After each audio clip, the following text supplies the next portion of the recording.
नमस्कार दोस्तों, स्वागत है आपका लीगल एक्सप्लेन में। हम लोगों ने पिछले वीडियो में देखा अध्याय 3 को, जो धारा 44 तक हम लोगों ने उसको अच्छे से पढ़ा। अब हम देखेंगे अध्याय 4 को। अध्याय 4 क्या कहता है? यह दुष्प्रेरण के विषय में बताता है। अध्याय 4 दुष्प्रेरण के विषय में बताता है। अध्याय 4 स्टार्ट होता है धारा 45 से। तो अब हम देखेंगे धारा 45 को। तो 45 में किसी बात का दुष्प्रेरण को बताता है। धारा 45 किसी बात का दुष्प्रेरण को बताता है। दुष्प्रेरण क्या होता है? दुष्प्रेरण किसी बुरे काम करने के लिए किसी को प्रेरित करना या उकसाना ही दुष्प्रेरण होता है। धारा 45 में किसी अपराध को करने के लिए किसी व्यक्ति को उकसाना, षड्यंत्र करना या जानबूझकर सहायता करना शामिल है। दुष्प्रेरण के प्रकार यानी दुष्प्रेरण के तरीके, यह 3 तरीके का है। पहला है उकसाकर करना, दुष्प्रेरण करना, षड्यंत्र के माध्यम से बुरे काम करवाना या सहायता करके करवाना। उकसाकर करवाना, किसी व्यक्ति को किसी कार्य को करने के लिए भड़काना, भड़काकर उसको कोई काम करवा देना। षड्यंत्र में हम देखेंगे कि किसी अवैध कार्य को करने के लिए किसी व्यक्ति का साजिश रचना, आप लोगों को पता ही होगा। सहायता करना, किसी कार्य के करने से पहले या उसके दौरान उस कार्य को करने को आसान बनाने के लिए कुछ करना, यानी सहायता करना। इसका जवाबदेही है, इस धारा का जवाबदेही है कि यदि कोई व्यक्ति अपराध के लिए उकसाता है या सहायता करता है तो वह अपराध के लिए जिम्मेदार है, भले ही अपने स्वयं अपराध न किया हो। यह बात आप लोग ध्यान से इसको समझिएगा कि जवाबदेही में इसका है कि यदि कोई व्यक्ति अपराध के लिए उकसाता है या सहायता करता है तो वह उस अपराध के लिए जिम्मेदार है, भले ही उसने स्वयं अपराध न किया हो। इसमें इरादा क्या होता है? इस कानून के तहत संलिप्तता और इरादा आवश्यक है, केवल किसी की उपस्थिति ही पर्याप्त नहीं है। इरादा और संलिप्तता भी आवश्यक है।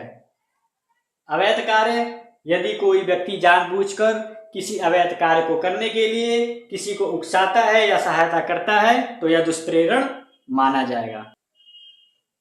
दृष्टांत हम देखते हैं इसका कि को एक लोक अधिकारी है, न्यायालय के वारंट द्वारा य को पकड़ने के लिए प्राधिकृत है। ख उस तथ्य को जानते हुए और यह भी जानते हुए कि ग य नहीं है, क को जानबूझकर यह निरूपित करता है कि ग य है और उसके द्वारा जानबूझकर क से ग को पकड़वाता है। यहाँ ख ग के पकड़े जाने का, उकसाने का दुष्प्रेरण करता है। स्पष्टीकरण दूसरा हम देखेंगे कि जो कोई या तो किसी कार्य को किए जाने से पूर्व या किए जाने के समय उस कार्य के लिए किए जाने को सुनकर बनाने के लिए कोई बात करता है और उसके द्वारा उसके किए जाने को सुनकर बनाना वह उस कार्य को करने में सहायता करता है, यह कहा जाता है यह दुष्प्रेरक है। इस प्रकार से हम लोगों ने देखा धारा 45 को, अध्याय 4 का धारा 45। अब हम देखेंगे धारा 46 को। धारा 46 क्या है? यह दुष्प्रेरक को बताता है। धारा 46 में जो अपराध के लिए उकसाने, साजिश करने या सहायता करने को परिभाषित करती है उसे दुष्प्रेरक कहते हैं। ठीक है, यह धारा किसी व्यक्ति को अपराध करने के लिए, उकसाने के लिए उत्तरदायी ठहराती है, भले ही दुष्प्रेरित व्यक्ति उस कार्य को करने में असमर्थ हो या अपराध पूरा न हो। अपराध का न होना आवश्यक नहीं है। ठीक है, दुष्प्रेरण का अपराध गठित करने के लिए यह आवश्यक नहीं है कि दुष्प्रेरित कार्य किया जाए या अपराध का अपेक्षित प्रभाव ही उत्पन्न हो। कानूनी क्षमता की कमी पर भी उत्तरदायित्व है। यदि दुष्प्रेरक किसी ऐसे व्यक्ति को उकसाता है जो कानूनी तौर पर अपराध करने में असमर्थ है, जैसे कि एक बच्चा या मानसिक रूप से विक्षिप्त व्यक्ति जैसे पागल हो, तो भी दुष्प्रेरक को दंडित किया जाएगा। ठीक है, अवैध लोभ का दुष्प्रेरण भी है, किसी कार्य को अवैध लोभ का दुष्प्रेरण भी एक अपराध है, भले ही दुष्प्रेरक स्वयं उस कार्य को करने के लिए कानूनी रूप से बाध्य न हो। दुष्प्रेरण का दुष्प्रेरण में किसी अन्य व्यक्ति को दुष्प्रेरित करने वाले व्यक्ति पर भी दुष्प्रेरण का अपराध लागू होता है। उदाहरण के माध्यम से समझते हैं कि यदि खो को गो हत्या करने के लिए उकसाता है और खो ऐसा करने से मना कर देता है तो भी को हत्या का दुष्प्रेरण का दोषी ठहराया जाएगा। इस प्रकार से हम लोगों ने देखा धारा 46 को। अब हम देखेंगे धारा 47 को।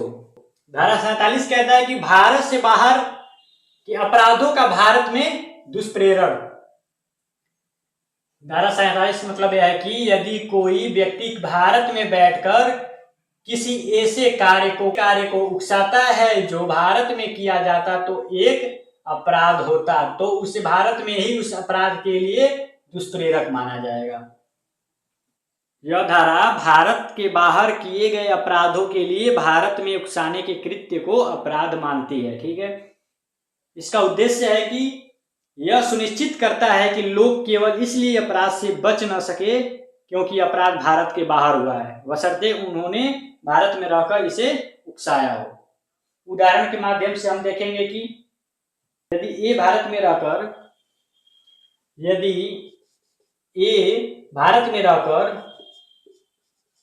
बी को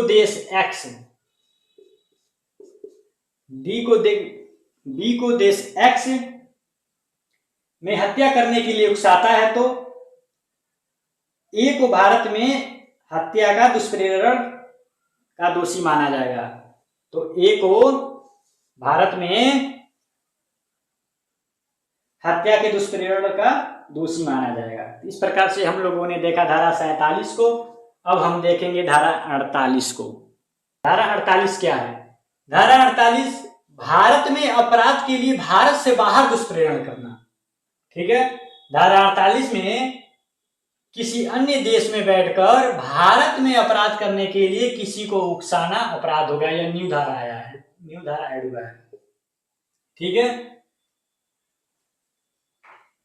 इसका अर्थ है कि यदि कोई व्यक्ति भारत से बाहर रहकर किसी ऐसे कार्य के लिए उकसाता है जो भारत में किया जाए तो वह अपराध होगा, तो उस व्यक्ति पर भी मुकदमा चलाया जा सकता है और वह दुष्प्रेरण का दोषी होगा। यह धारा खासकर साइबर अपराध जैसे सीमा पार अपराधों से निपटने के लिए एक महत्वपूर्ण कानून प्रावधान है। ठीक है, कानूनी प्रावधान इसका है कि यह धारा भारत के बाहर से किसी व्यक्ति को भारत में अपराध के लिए उकसाने या सहायता करने वाले व्यक्ति पर लागू होता है। अपराध की प्रकृति क्या है? तो इस धारा के तहत अपराध भारत में ही किया जाना चाहिए, लेकिन उकसाने वाला व्यक्ति कहीं भी हो सकता है।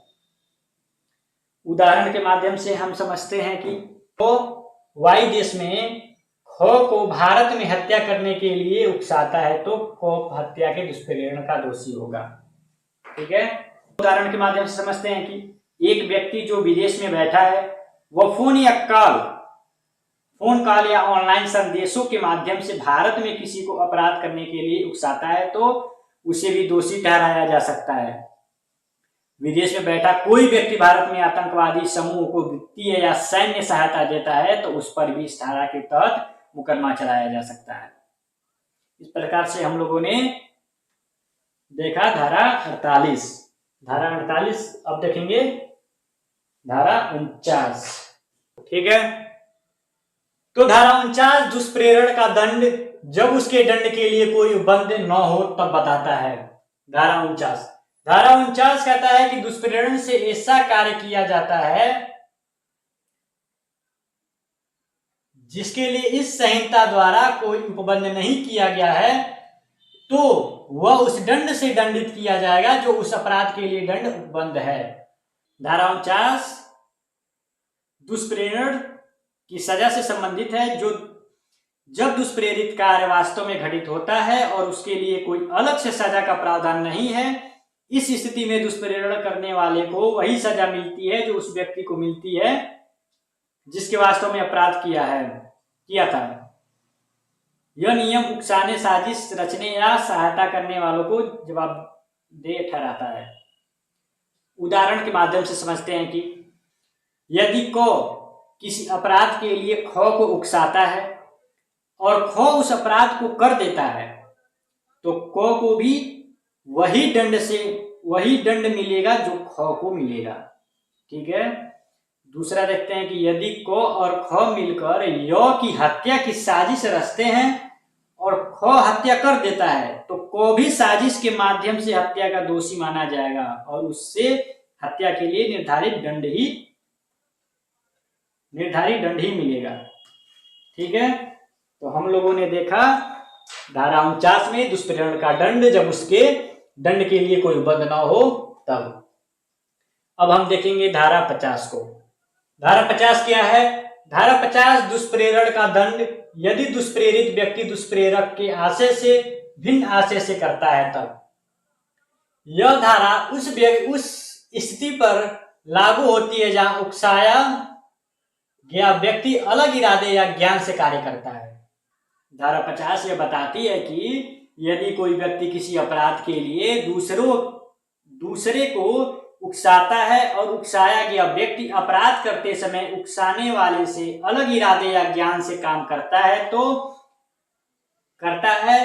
भी उकसाने वाले को वही सजा मिलेगी जो अपराध करने वाले को मिलनी चाहिए थी। ठीक है। इस प्रकार से आप लोग समझिए।